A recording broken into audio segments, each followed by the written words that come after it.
Yeah, I have to admit, it's been tricky for us. We're ourselves out of Jakarta, and we've been trying to get our international staff to Palu. We just managed to get them there, the first team there this morning, but it was very tricky because we kept on getting on flights and then they were cancelled, or they weren't going actually to Palu in the end. We were looking at sending them to our teams to nearby airports, but then we were looking at large time, quite several hours through ground travel in the vehicle, and we weren't sure how long that would take, but thankfully we managed to get them on the ground today.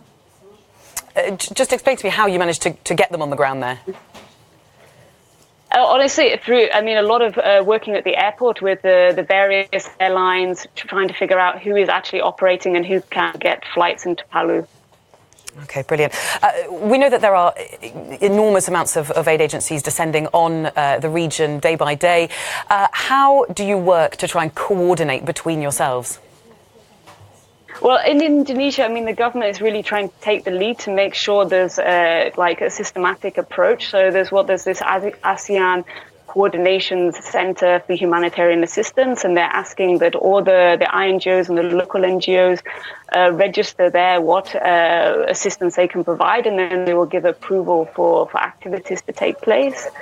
So this is a clear way that we can make sure there's a coordinated response. So the government has already also listed what support they are looking for. They're particularly looking for water and sanitation needs, family tents, looking at how they can environmental management to prevent the spread of diseases such as malaria, etc.